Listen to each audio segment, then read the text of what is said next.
The door might be open for a guy like Bub Carrington to be the starting point guard for this Wizards team. What does he have in store for the Wizards here in year number 2? We're going to have Bryson Akins from Wizards on SI. He's going to break it all down here on Locked On Wizards.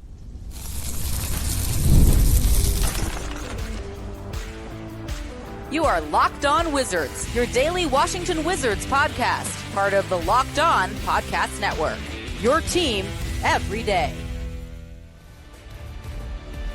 DC family, you're locked onto the Washington Wizards. We're a part of our family. We thank you for making Locked On Wizards your first listen every single day. If you're an everydayer, we appreciate you that much more. If you're not already, come on, join the DC family. Subscribe. It's free and easy and helps us grow each and every episode. Got a lot to get to in today's episode. I'm one of your co-hosts today, Ben Strober. I cover all things DC sports for 106.7 The Fan and the Team 980. Alongside, as always, Abdullah Ayyubi, the DC sports content creating savant. And today we are very honored to be joined by Bryson Akins from Wizards on SI. He's here to break down an article he recently wrote about Bub Carrington, who might get the opportunity to be the starting point guard for this Wizards team this year. You can check out all of Bryson's work on SI. Does some really good stuff covering the Wizards, also dabbles a little bit with the Oklahoma City Thunder. Bryson, thanks for making some time for us today. Yeah, no problem. Always down to come on. Real quick, today's episode is brought to you by FanDuel. Right now, new customers can bet just $5, and if your bet wins, you'll get $300 in bonus bets to use across the app. Download the app today. So, in your article where you kind of highlighted the rookie season for Bub Carrington, you gave some pretty significant praise to him for the way he showed the ability to flash as maybe a true one here in DC. From your evaluation, what makes you feel like that he has the potential to serve in that role here long-term for Washington? I think it's the fact that he isn't so score dependent, to put it frankly. I think you see the evolution of the point guard position now in the NBA. It's all these guys that are trying to go out there and give you 30 points a night. He's more of a traditional point guard when I look at him. He's not going to average 25, 30 points per game in any season in his NBA career, and that's not a bad thing whatsoever. I see him as a guy who is going to I think in his prime, give you a solid 16 points and 8 assists, maybe even 10 assists as a starting point guard. And those are the kind of players that win you games. Simply put, and I had some accolades from him last year. Of course, we know he was all-rookie second team. He had his first 30-point game on April 3rd. And then he's also the franchise rookie leader in three-pointers made in a single season as well, 138. No one really talks about that. He was a good three-point shooter. I know the percentage doesn't really translate that, 34% from three.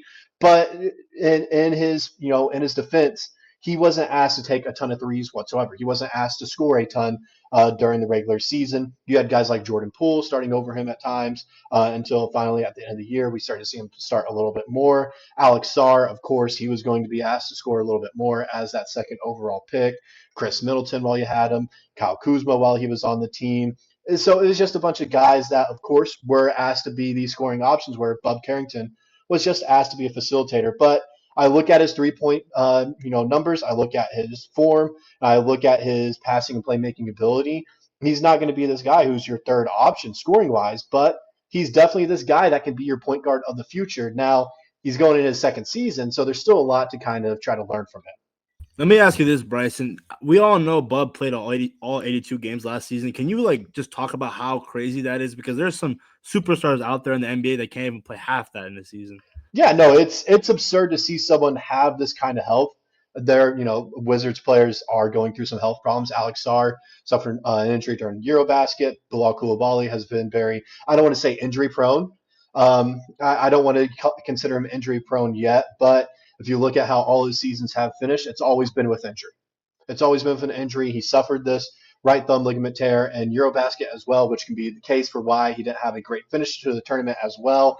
But so the fact that you have Bub Carrington, who is one of these guys who is going to play through these bruises, these little, scrapes as well. You don't see a lot of that in the NBA anymore. That's a mindset thing right there where I'm not going to try to take a day off unless I absolutely have to. If he can't walk, he won't play. But if he can put any sort of pressure on a leg, if he can still go out there and give it 100%, 110%, he'll try to play even through these little bruises and minor injuries. So one thing that you brought up in this article is that the Wizards might have the opportunity to draft one of the best point guards in the nation in next year's draft class in Darren Peterson. With that being said, and the praise that you've given for Bub Carrington, what does he need to show this Wizards organization to maybe have the Wizards go in another direction in the draft next year? I think it's a simple just do what he did this past rookie season. That's all he really has to do. He can't take a step back in any shape or form with his play. He can't be a worse three-point shooter. He can't be a worse playmaker slash passer. He can't be a worse defender. He just has to stay exactly where he is, which, it sounds like it's, a really easy thing to do. When you're looking at the Wizards team, though, there are a lot of kind of question marks and X factors when it goes into it. Bilal Coulibaly is my biggest question mark going into it. Bub Carrington's still a question mark. Did he progress? We don't know what he did really at all this summer. We can't give him a true kind of judgment on if he is going to progress or not until we see him in preseason action. We still got a few weeks until that. So it's just a big question mark if he progressed at all or if he took a step back anywhere, along with players breaking out like Keyshawn George, who has been looking very good when he played for Team Canada. Just these other players that may have a larger role in this team. It could lead to Bub Carrington just kind of taking a back seat, which may lead to the team wanting to go a different direction at point guard, leading to Darren Peterson. But like I said, if Carrington can stay at the exact level he was during his rookie season, I see them going with a forward route and taking a DeBonsa or Boozer in the draft. The Wizards took Trey Johnson at pick 6, Bryson. My question to you is, how does his scoring ability and just his impact offensively as a whole elevate a guy like Bubs' game? I think it is great to have a shooter like Trey Johnson. I think that's the thing that's going to help him out a ton. He can use screens from Alex Sarr now to help him try to get off the dribble, try to take some defense. If Sarr can be a better, pick and roll option instead of, relying on the pick and pop as much as he wants to. If he can use the pick and roll a little bit more, become more of a presence down low, finish a little bit more, it's going to leave guys like Trey Johnson out open on the wing with the help defense collapsing. It's going to lead to open corner three-pointers, open three-pointers out on the wing. When you have a guy like Trey Johnson who shot 40% from three in college, having him on your team now, that's going to help elevate his assist numbers as well, help the team, have a better offense as well going into the next season. So Trey Johnson, he is a great shooter. He's an overall great offensive player. Of course, there are concerns to his defensive side of his game, but Trey Johnson, he is coming in here trying to prove he is the first scoring option for the Wizards going forward, while they're trying to get out of this rebuild and go back to contending. So just having a three-point shooter like Trey Johnson is going to help elevate Bub Carrington's game. Like I said, though, it also depends if Alex Sarr can become a truly reliable pick-and-roll option. I'm glad you brought up some of the things you did right there. We're going to take a quick break. When we come back, I wanted to gather some thoughts here from Bryson about potential lineup combinations we might see and how that will play into the role that we see for Bub Carrington in the upcoming season. That's next on Locked On Wizards. If you're running a business, you know that every missed call is money left on the table. Think about the last time you had an urgent need, maybe for a plumber or a service provider. If the first person didn't answer, did you wait? Probably not. You moved on. That's why you need OpenPhone. OpenPhone is the #1 business phone system built to streamline and scale your customer communications, all from an app on your phone or computer. OpenPhone lets me manage business calls and texts from a singular app. The shared inbox feature is a game changer. Your team can jump into any conversation instantly without missing a beat. And their AI agent handles after-hours calls, answers common questions, and captures leads, so you never miss a customer. OpenPhone is offering my listeners 20% off your first 6 months at openphone.com/LockedOnNBA. That's OpenPhone.com/LockedOnNBA. And if you have existing numbers with another service, OpenPhone will port them over at no extra charge. OpenPhone, no missed calls, no missed customers.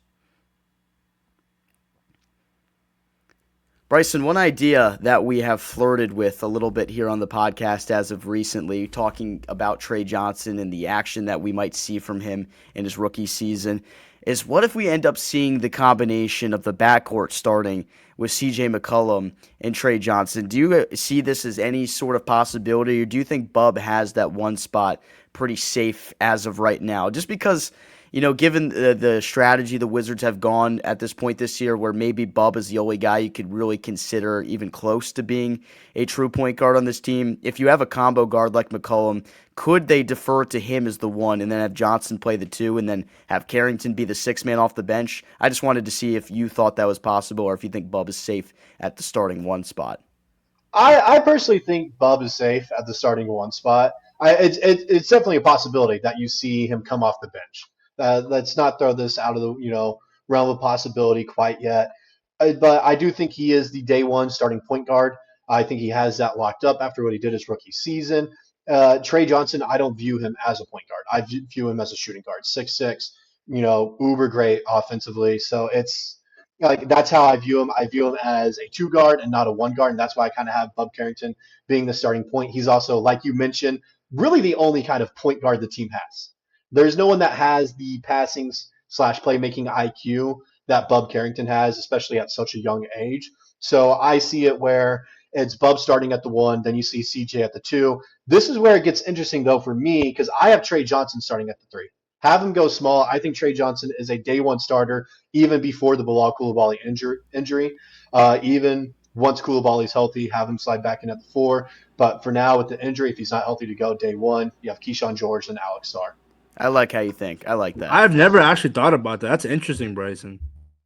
It's just how do you expect him to progress if you're going to have him coming off the bench? And I know, Ben, you're a big believer in Trey Johnson winning Rookie of the Year. Yeah, he's got to start. I am too. He's got to start. Yeah, he has to start if they want him to win it.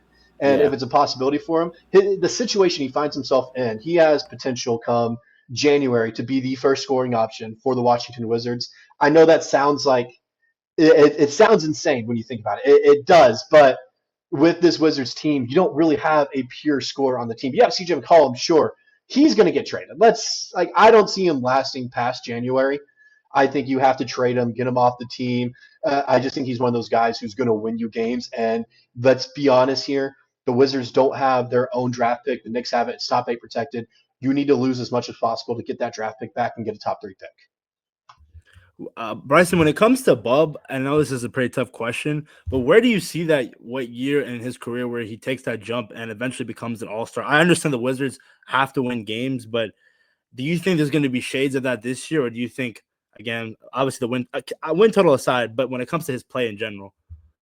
I don't know if I ever see him as an all-star, and I know that can sound very bad. That's not a bad thing though. It's not whatsoever. Like I said, 16 point per game score, 10 assists per game. Those are all-star numbers, but with how fans look at the modern day NBA, they care about scoring and then of course the steal/block stats for defense because that's how people judge defense now, as NBA fans. It's scoring, how much points are they scoring, along with, let's look at their three-point numbers. Bub will have the three-point numbers, but he's not going to be this 22, 23 point per game score, which is kind of the threshold that you need now if you want to be an all-star.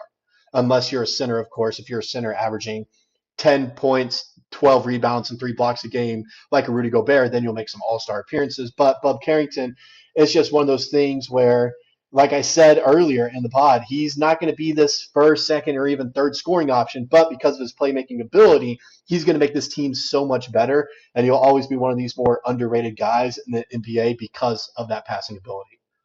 So you just kind of touched on defense and how a lot of NBA fans will just buy into the stock stat, essentially. And a guy like Bub Carrington, when I watched him in the Summer League, I don't think he put up any stats that necessarily would jump off the page to you in terms of his defense. But I noticed a different type of tenacity to the way he defended around the perimeter. I feel like he had some more fire to his game. He flew around to the basketball. Him and Trey Johnson, that tandem, I think could actually be pretty good defensively because both those two have decent reach at their side. And eventually, if you have the backcourt of those two, I think they might have decent potential to actually be better defensively than some people anticipate. Do you feel like Bub has the opportunity to be a plus defender? Because I know you highlighted in your article that defense was one thing that maybe was at times below average for Bub last year. Yeah, and you summed it up perfectly. It's the tenacity he has to play with. Just be physical, use his athleticism. You see a bunch of players in the league that may not be getting a ton of, steals and blocks, like you mentioned, stocks, and he isn't one of those guys. He had 1 stock last year, 0.7 steals, 0.3 blocks per game.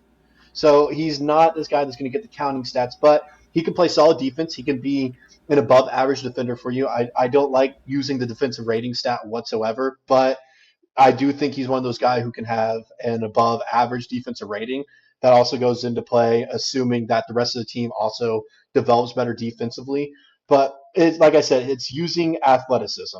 There are very few guys in the league who get honored for their defense, just based off of how they play and watching the games, because a lot of people want to look at these counting stats.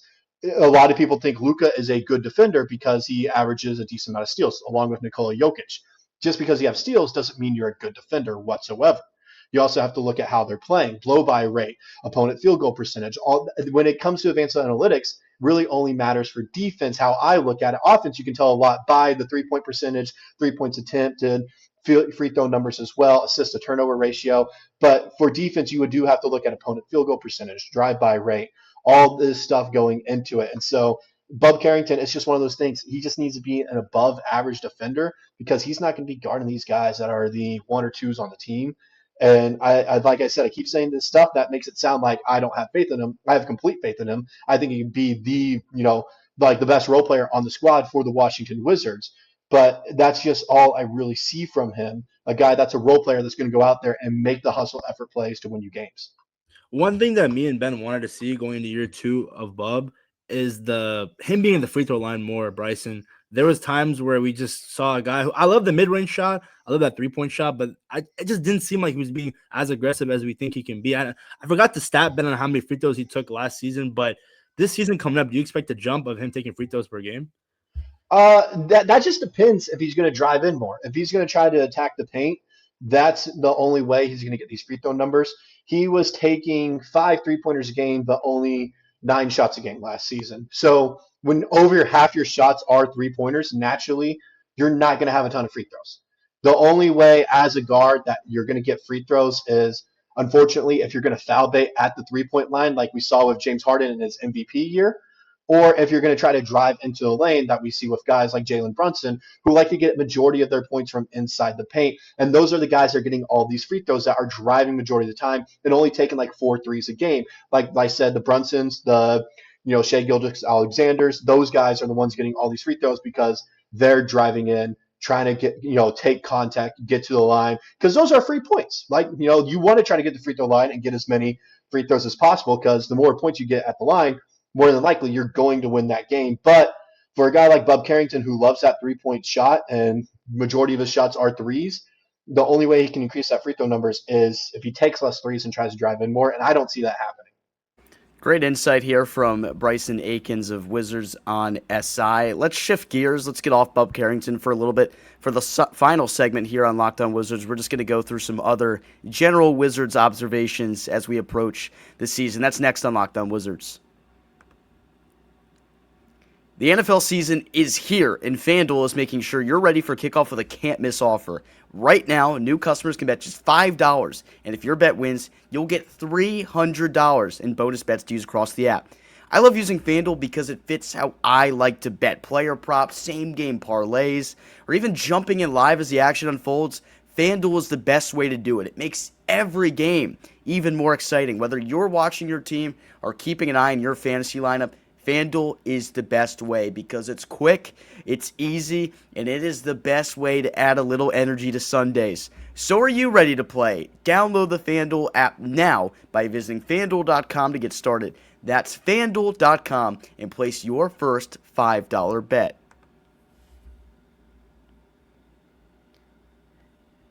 Joined here by Bryson Akins of Wizards on SI. Be sure to check him out on X at Bryson Akins NBA for all of his NBA coverage, including the Washington Wizards. Bryson, one thing that stuck out to me from the conversation we had in the first segment was when you talked about the potential lineup possibility. You see Bub, CJ, and Trey as like a three-headed monster of combo-type guards that occupy the first three. They go pretty small. But where at some point in the season, what do you see Cam Whitmore's role like for this team? I know they take a flyer on him and trade 2 second-round picks to get him. I know there's a lot of hype around what he could be because of his offensive talent. But how long do you anticipate it takes for him to really carve out a role here in D.C.? I don't think it's going to take him long to carve out a role. Like I said, this starting lineup, I see him going very small. That's the best chance that they have of developing guys like Trey Johnson and their younger talent. How do you expect guys to, progress and get better if you don't play them, especially starting a guy like Trey? Cam Whitmore, I've seen some people throw out the idea of having him start on opening night if Bilal Coulibaly isn't good to go. I have Keyshawn George after seeing what he did for Team Canada in America. I think you have to start him at this point. If Bilal Coulibaly isn't healthy, maybe even if he is healthy, because that's how good he played, I think. And so Cam Whitmore, I think he's a great player off the bench, 6'7", 232 pounds. He has a good frame to him. Averaged 9.4 points last season in Houston. He put up some good games against some top-tier teams as well, like the Oklahoma City Thunder, Denver Nuggets. He was playing well against these contenders. I think having someone like that off the bench would be huge for the Washington Wizards to use in the future. He's never really been this guy known to start whatsoever. He started in 5 career games out of 98 so far. He's only playing, 16 minutes a game. That's what he was getting last season. But he is efficient when you give him that chance to kind of go out there and do what he does. Shot 44% from the field, 35% from 3. He shot 75% from the free throw line. Not the greatest number in the world for free throws, but it's also a small sample size when you look at Cam Whitmore's 1.4 free throws attempted per game.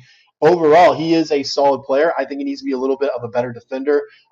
Defense ultimately wins championships when you look at it. So he just needs to be a little bit of a better defender. But overall, I think he is a solid role player who shouldn't cost the team a ton of money when you look at trying to extend him or roster construction in the future, because that's going to be the biggest problem is once these players start to develop a little bit more.